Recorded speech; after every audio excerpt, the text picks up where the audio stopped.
जेकर पियवा पिए रोज दारू सखी घरे रोवे ओकर मारारू जेकर पियवा पिए रोज दारू सखी ओकर रोवे घरे मेहरारू जेकर पियवा पिए रोज दारू सखी ओकर रोवे घरे मेहरारू जेकर पियवा पिए रोज दारू सखी घरे रोवे ओकर मेहरारू सखी जी एक आध पैक एक्स्ट्रा लगा ज्यादा लगा तक अरे का रास्ता बा पूरब तरफ भागत है पश्चिम तरफ यार हमारे तले कवि जी लिखत है एक लाइन और कैसे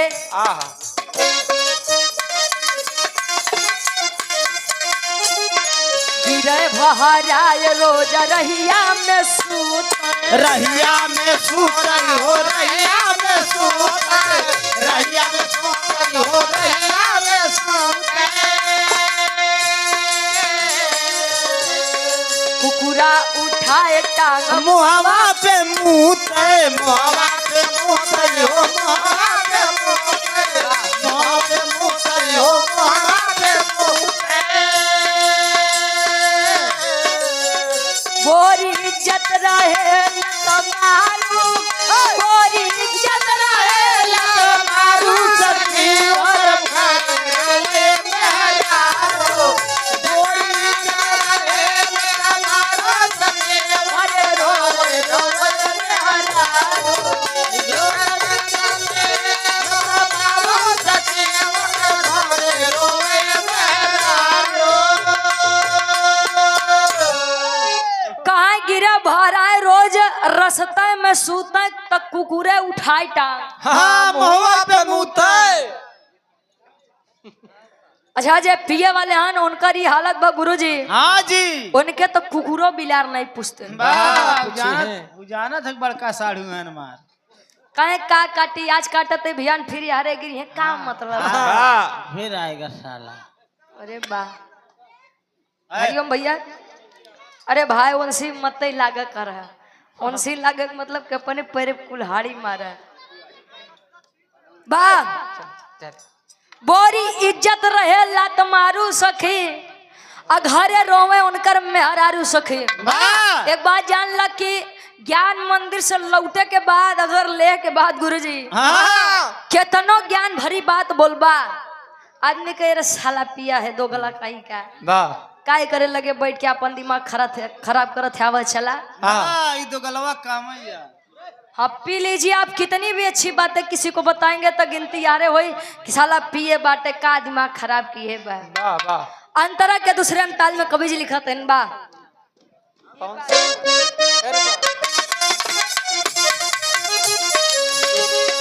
पौआ भरे जहिया का पारे पर चढ़ी भरे जहिया कपारे पे चढ़े भरे जहिया कपारे पे चढ़े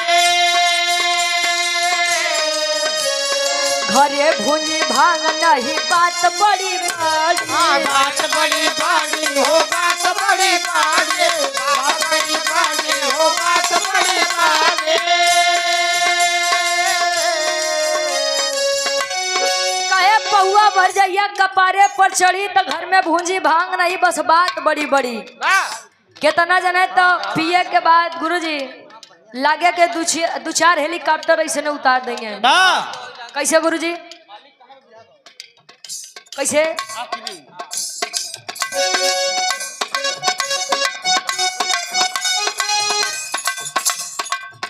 अमलेंदु रहन ना सुधारू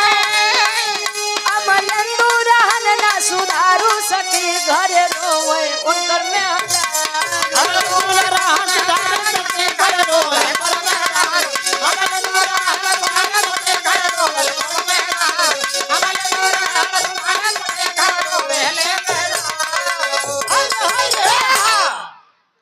आइए छोटा सा विराह हमारे कार्यक्रम आयोजक साहब के आदेश बा कि कोनो विराह हो जाए और किशोर चंद यादव जी ग्राम सभा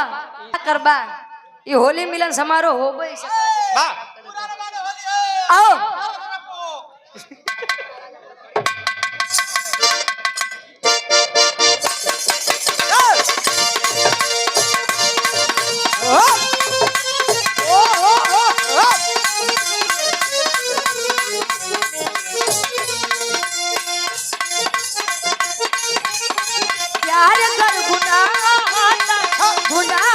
कैले बानी आज ले तोहार फोटो आज ले तोहार फोटो हर जवान में कैले बानी आज ले तोहार फोटो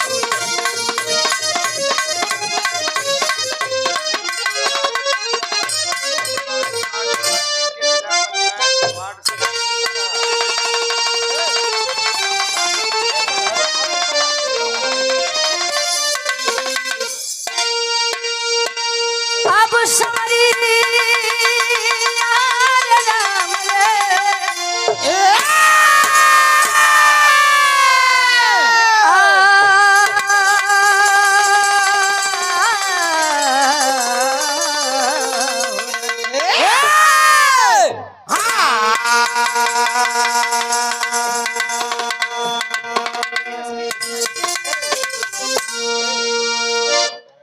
एक छोट सा विराम महाभारत से आप लोग बड़ा कहानी सुनते हैं। रंजीत कबाड़ी मर्दापुर ग्राम प्रधान जिला पंचायत वार्ड नंबर 3 के लड़ने के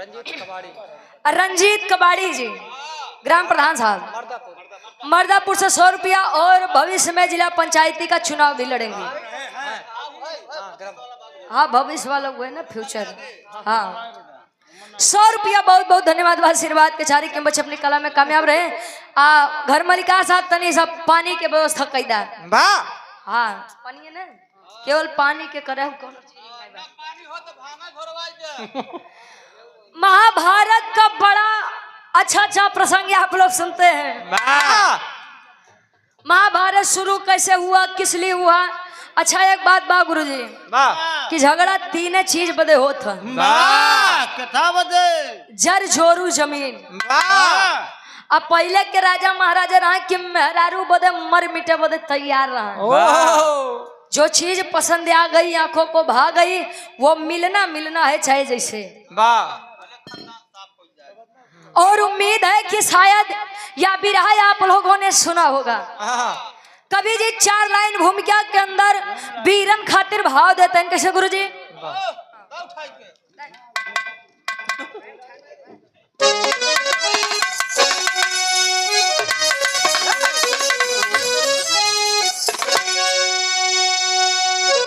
अरे वीर रणधीर जब भी करे गर्जना जंग